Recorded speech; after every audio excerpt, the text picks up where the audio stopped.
That's right. It's Jim Nagy, Brent Venables time of the year.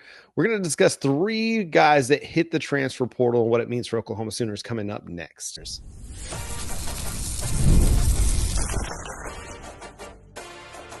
You are Locked On Sooners, your daily podcast on the Oklahoma Sooners. Part of the Locked On Podcast Network, your team every day. And once again, thanks for making Locked On Sooners your first listen every single day. Shout out to all the everydayers out there tuning in, subscribe to the show wherever you get your podcasts. And thank you for making Locked On the #1 sports podcast network. If you haven't already, go check out our new Everydayer Club. And for $5 a month or $50 a year, you can get ad-free audio access to Locked On Sooners. And it's compatible with Apple, Spotify, and every other major podcast app. And you can get an invite to a members-only Discord. It's a area and a way that you can communicate with Jay and I directly and others across the Locked On network and everydayers from around the country. Again, $5 a month or $50 a year over at the Locked On Everydayer Club. That's lockedonpodcast.com/everydayer club. All right, Jay, 3 Oklahoma Sooners hit the transfer portal. One of those came pretty quickly after Cole Sullivan's commitment got announced. That was Sammy Omosigho. We also have Zion Ragins, and we have Jaden Hardy, which was, to me, maybe the one that I was most bummed about. But let's talk about these 3 guys, Jay. Yeah, first, Sammy Omosigho. A lot of people wondering, well, why would Sammy hit the transfer portal? You have to remember, Sammy only has 1 year left of football left. So he wants an opportunity to start. And unfortunately, in the 3 years that he's played, he hasn't shown you that he's ready to be a mainstay as a starter. And we do rotate a lot of players, so we know that Sammy was going to play a lot. But from his second season where he played 301 snaps to his third season where he's only played like 297 snaps, there's a good chance he'll probably stick in that 200 to 300 range in the snaps. And I think Sammy wants to get out there, get some good tape to try to go pro and get himself a good 400 snaps, 450 snaps.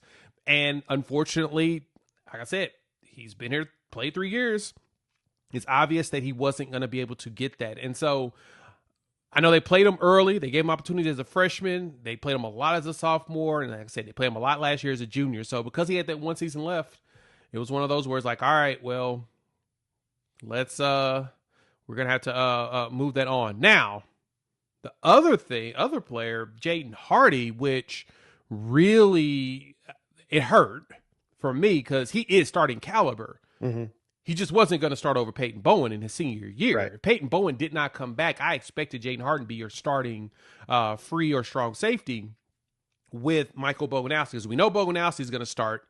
Yeah. We kind of expected Hardy to be the next one with them, that 3-headed monster, and then Reggie Powers III running your cheater room. But he wasn't going to start. So, and he can start at a lot of programs. Heck, he started a few SEC programs. And so because of that, we kind of expect him to do that going forward.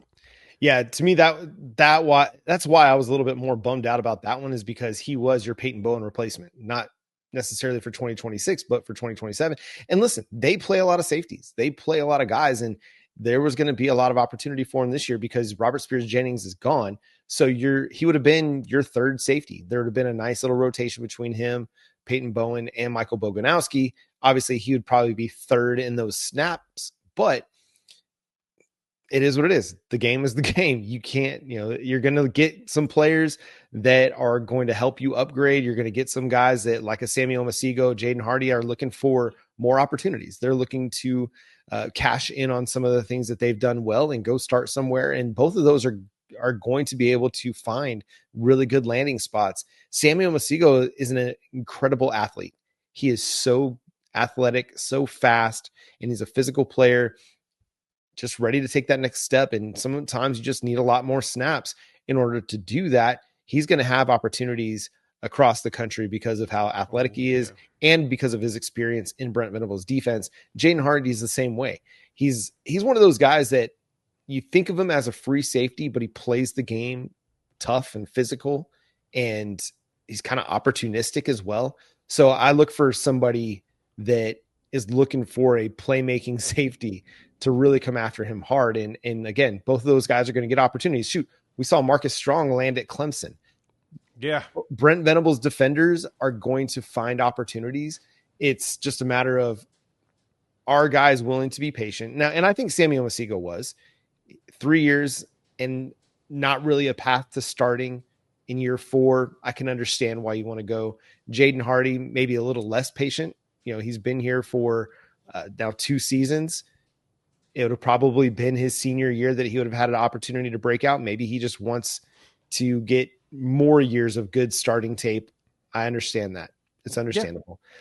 And then the last guy, Zion Ragins. Did you have one more thing to add on the guy? No, the defenders? No.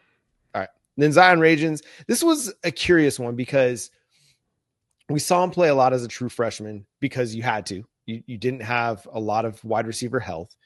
And he did some good things for you as a true freshman, but he's a smaller guy. He was going to be a little bit limited in what he could do. And then this year, we just didn't see him, but for like 9 snaps.